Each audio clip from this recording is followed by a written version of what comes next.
Good morning students. Class 10th में हमने पीछे वीडियो में heating effect of electric current पढ़ लिया था। हमने देख लिया था heating effect of electric current में कोई वायर है और उस वायर में जब आप करंट फ्लो करते हो तो उस वायर के में करंट फ्लो करने पर जो उसके अंदर फ्री ऑफ इलेक्ट्रॉन्स हैं वो कोलाइड करते हैं अनदर एटम और आयन से, जिसके वजह से फ्रिक्शन प्रोड्यूस होता है और हीट प्रोड्यूस होता है और वायर गर्म हो जाता है। ये हमने पीछे के वीडियो में पढ़ लिया था ये सारी चीज़ें। अब हम देखेंगे अगला टॉपिक है electric power. Electric power the rate of doing work, the rate of doing work by an electric current is called electric power. It is denoted by P. इसको हम किससे डिनोट करते हैं? P से। देखो क्या कह रहा है, the rate of doing work, electric circuit जो भी है आपके पास में, आपको जो भी इलेक्ट्रिक सर्किट दे दिया, इस इलेक्ट्रिक सर्किट में जो करंट फ्लो हो रहा है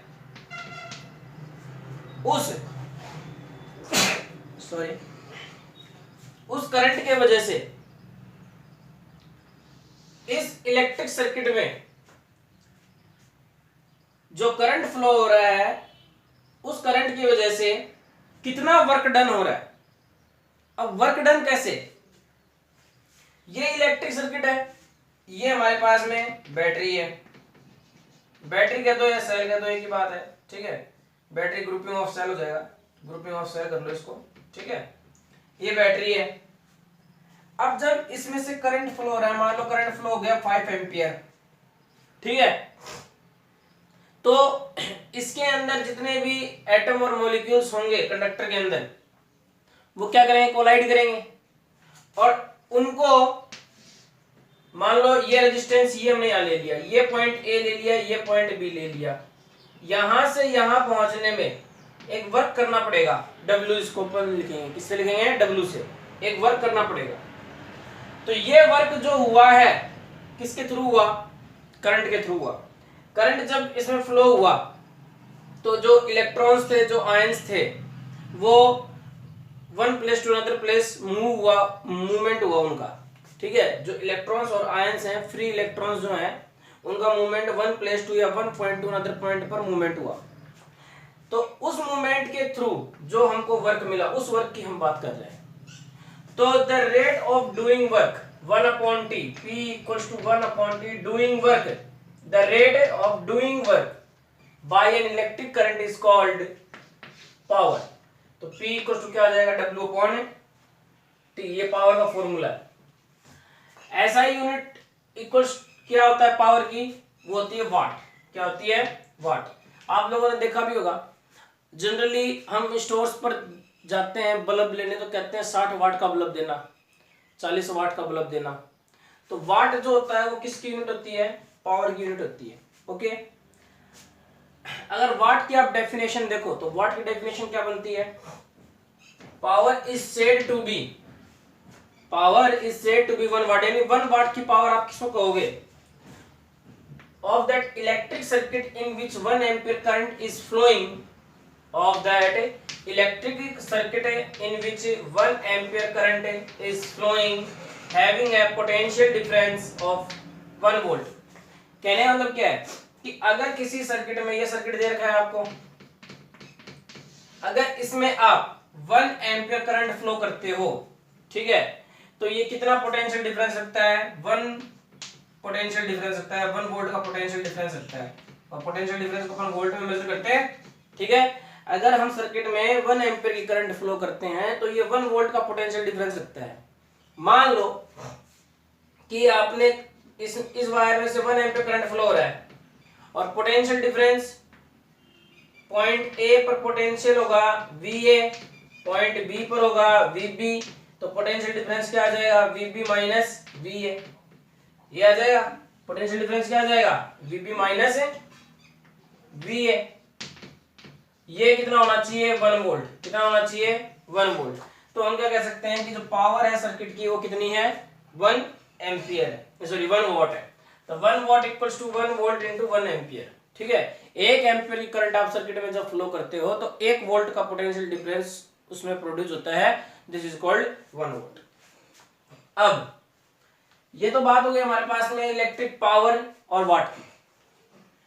हमने पीछे वीडियो में पढ़ा था W के फॉर्मूले, W वर्क, ठीक है, इसके फॉर्मूले हमने पीछे पढ़े थे, तो वो फॉर्मूले देखेंगे। W इक्वल्स टू हमारे पास में फॉर्मूला कैलकुलेट हुआ था VIT। तो W equals to, we know that, इसके बाद डेफिनेशन के बाद में दे देंगे, टॉपिक लिख लेंगे, formula calculate of electric power, electric power के फॉर्मूले को कैलकुलेट करेंगे अपन। तो P equals to W upon T, since we know that, देखो W की वैल्यू क्या है अपने पास में पीछे, VIT इक्वेशन है फर्स्ट, इक्वेशन है second, putting value of equation second in equation है first, putting value of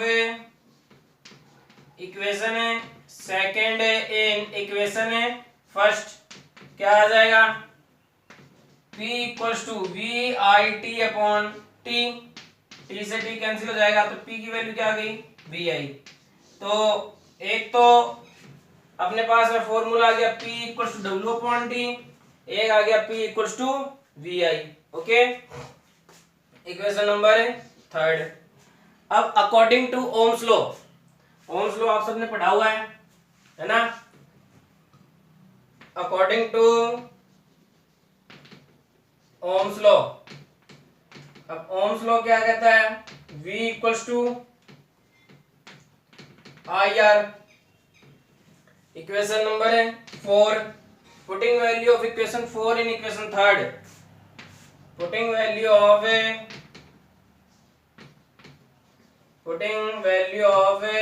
equation 4 in equation 3, क्या आ जाएगा आपके पास, P equals to IR, I square R आ जाएगा, पता चला कैसे आया, V equals to IR, V की जगह वैल्यू रख दी हमने, क्या आ गया IR और एक I ये, इसलिए ये, तो I और I कितना हो गया, I स्क्वायर हो गया अपने पास, तो I स्क्वायर R। तो P का एक फॉर्मूला में हमारे पास में I स्क्वायर R ये आ गया। ओके, अब देखेंगे from equation 4, equation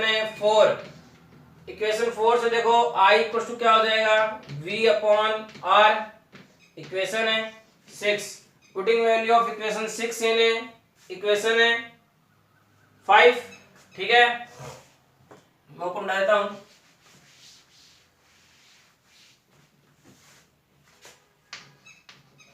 putting value of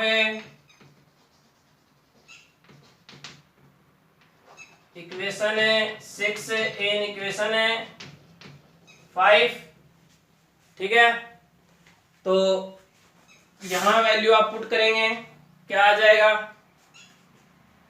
P equals to V square upon R, ये I की वैल्यू है, I की जगह वैल्यू रख देंगे, तो I के ऊपर स्क्वायर, तो V square upon R square into R, R से R कैंसिल हो जाएगा, P equals to V square upon R।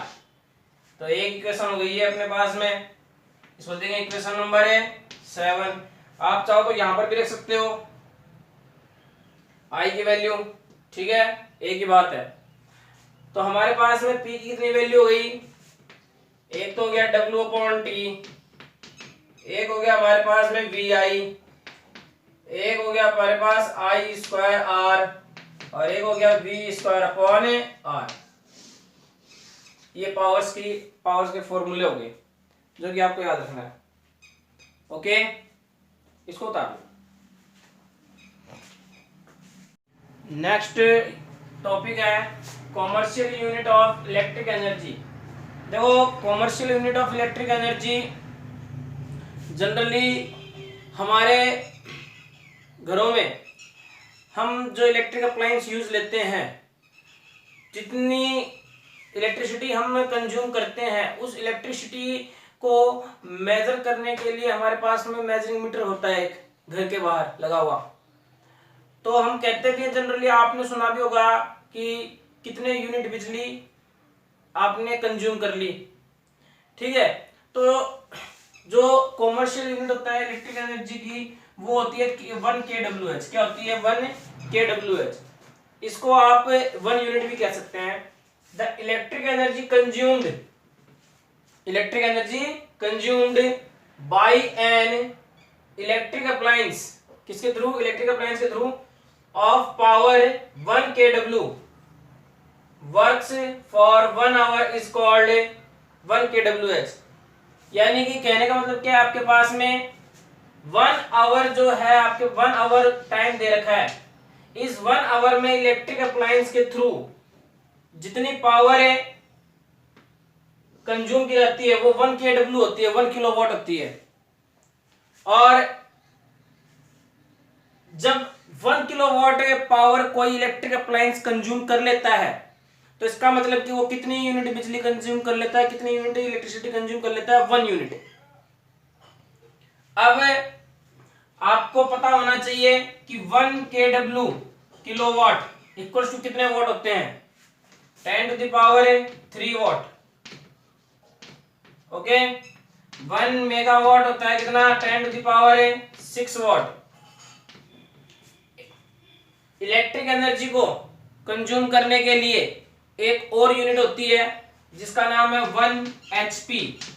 HP बोलते हैं हम horse power. 1 HP equal to होता है 735.5, ठीक है, वॉट। ये जो है 735.5, ये कौन से सिस्टम में होता है?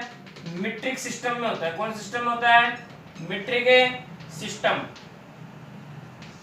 एक सिस्टम और होता है ब्रिटिश सिस्टम। देखो, सिस्टम क्या है? फिजिकल क्वांटिटी जो है उसको पढ़ने के लिए अलग अलग सिस्टम बनाए गए। मैं आपको एक एग्जांपल समझाता हूँ। लेंथ को आप सेंटीमीटर में मेजर करते हो, मीटर में भी मेजर करते हो, किलोमीटर में भी मेजर करते हो।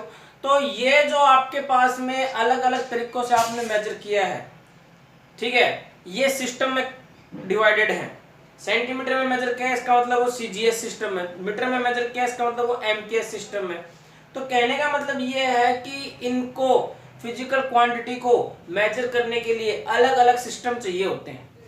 तो उसमें ही एक हमारे पास में मीट्रिक सिस्टम है। इसमें 1 HP को हम 735.5 वॉट लिखते हैं। और एक हमारे पास में सिस्टम है ब्रिटिश सिस्टम। ब्रिटिश सिस्टम के अंदर 1 HP इक्वल्स टू 746 वॉट होता है। कितना होता है? 746 वॉट। ये हमारे पास में अब 1 kWh 1 kWh इक्वल्स टू क्या होता है? 1 किलोवाट इंटू 1 आवर। अगर मैं बात करता हूं 1 किलोवाट की, तो 1 किलोवाट इक्वल्स टू 1000 वॉट। और 1 आवर में नंबर ऑफ सेकेंड कितने होते हैं? 3600 सेकेंड। तो 3 6 1 2 3 4 5, okay. Then 3.6 into 10 to the power 6। 1 kWh के अंदर हमारे पास में ये वैल्यू आ गई 3.6 into 10 to the power 6 watt. Okay. आपको अगर 1 kWh में वॉट कैलकुलेट करवाए, how many watt in 1 kWh, तो इस तरीके से कैलकुलेट करेंगे। क्वेश्चन अगर बना दे आपको क्या, how many watt in 1 kWh, तो आपका आंसर ये होगा। ठीक है, ये सॉल्यूशन होगा। ये हमारे पास में कॉमर्शियल यूनिट हो गई।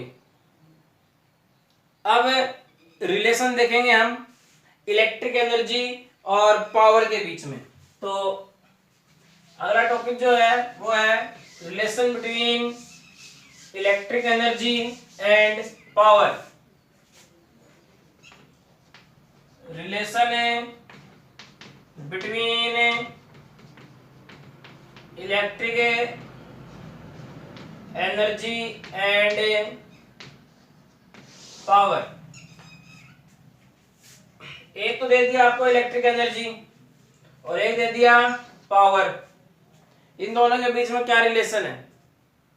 देखो, इलेक्ट्रिक एनर्जी को आप किससे डिनोट करते हो? ई से, पावर को पी से। तो हमारे को दोनों के ही फॉर्मूले पता हैं, दोनों के फॉर्मूले पता हैं। अब कोई भी इलेक्ट्रिक सर्किट में एनर्जी को आप डिफाइन कैसे करोगे?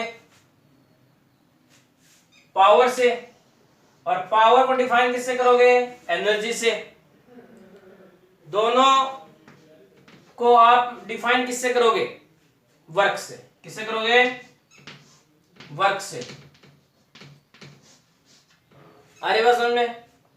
तो E इक्वल्स टू डब्ल्यू, और W इक्वल्स टू क्या होता है? We know that VIT, then E equals to W equals to VIT, and since P equals to VI, putting value of equation second in equation first, putting value of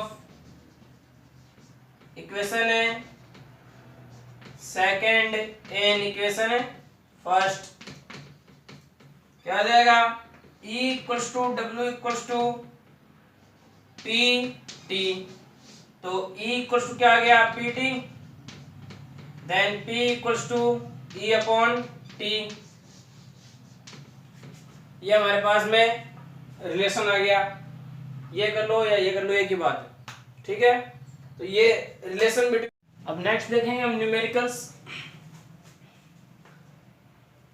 जो हमने अभी तक chapter अपना complete हो चुका है।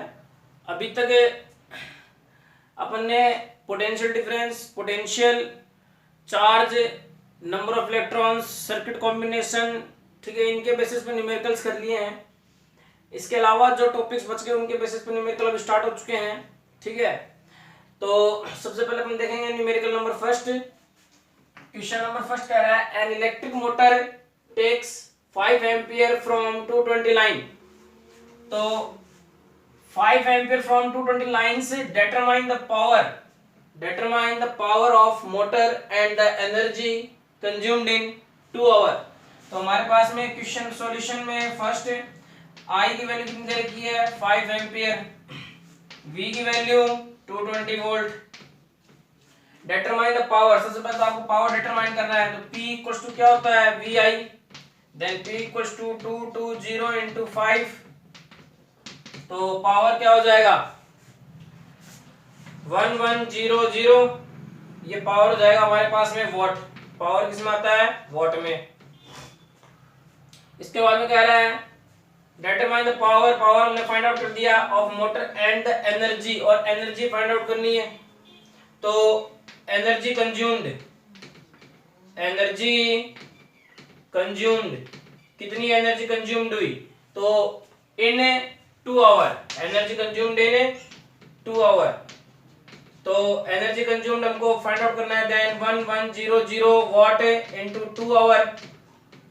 ठीक है, क्या आ जाएगा? 2200 WH। अगर आप इसको KWH में लिखोगे तो 2.1000 का डिवाइड लगा देंगे, सिंपल सी बात है। 1000 से डिवाइड लगा दो आप, क्या आ जाएगा? 2.2 kWh। ओके, ये हमारे पास में सॉल्यूशन नंबर फर्स्ट हो गया, काफी इजी था, फॉर्मूले याद होने चाहिए। इसके बाद में अगला क्वेश्चन देखो क्या कह रहा है, a torch bulb of 3 volt, a torch bulb है जिसका वोल्टेज कितना है 3 वोल्ट है, draw a current of 0.2 ampere, और कितना करंट ड्रॉ कर रहा है वो 0.2 एम्पियर, ड्रॉ करने मतलब कितना करंट उसके अंदर फ्लो हो रहा है 0.2 ampere. If the bulb is switched on for 5 minute, calculate the energy released by bulb, काफी इजी क्वेश्चन है। क्या कैलकुलेट करवा रहा है, एनर्जी कैलकुलेट करवा रहा है, सॉल्यूशन यानी कि E की वैल्यू हमको कैलकुलेट करवा रहा है, किसकी वैल्यू कैलकुलेट करवा रहा है E की, ठीक है। और दे क्या रखा है V equals to 3 volt, a current of 0.I की वैल्यू 0.2 एम्पियर, तो E इक्वल्स टू फॉर्मूला क्या होता है VIT, E equals to formula क्या होता है VIT, क्योंकि T कितना है हमारे पास 5 मिनट, ठीक है। तो E equals to values put कर देंगे, आंसर आ जाएगा, सिंपल है। इसके बाद में अगला क्वेश्चन देखेंगे, इसको वैल्यू पुट करके आंसर निकाल लेना, 0.2 इंटू 5 मिनट, ये मिनट में इसको सेकंड में चेंज कर लेना, सेकंड में चेंज करोगे तो कितना आ जाएगा 5 इंटू 60, 300 सेकंड, E की वैल्यू आ जाएगी आपके पास में, ठीक है। अगला क्वेश्चन है,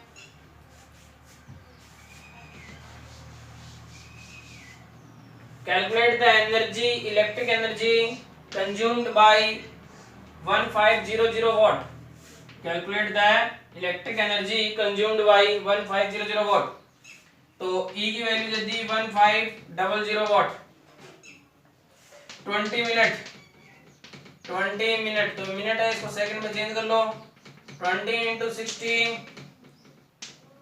तो 1200 सेकंड है। आपको क्या कैलकुलेट करवा रहा है, calculate the electric energy consumed by 1500 watt heater. देखो 1500 वाट जो है आपके पास में, ये इलेक्ट्रिक पावर है, ये एनर्जी नहीं है, आपको एनर्जी तो कैलकुलेट करवा रहा है, एनर्जी का करवा रहा है कैलकुलेट, इलेक्ट्रिक पावर है। और एनर्जी इक्वल्स टू फॉर्मूला हमारे पास में हमने अभी निकाला था, E इक्वल्स टू फॉर्मूला क्या होता है आपके पास P into T, E equals to क्या होता है P इंटू टी, तो वैल्यू रख दो और आंसर निकाल लो।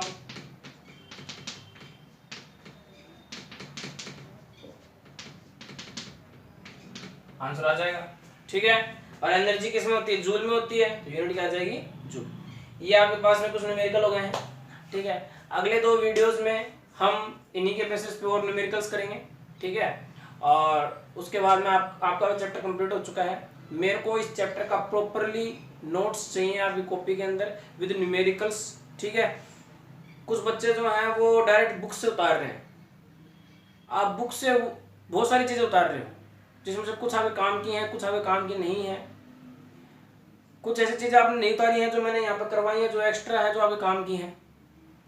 तो आप वीडियो देखेंगे और उससे उतारेंगे, ठीक है। उससे मैंने काफ़ी अच्छे तरीके से बता रखा है, जिसको नहीं समझ में आ रहा है वीडियो के अंदर वो मेरी वॉइस को पकड़ करके और फिर क्या नाम है देखेंगे, कोई चीज़ अगर लिखी भी नहीं समझ में आ रही है तो, और कोई भी क्यूरी हो वो आप पूछ लेंगे।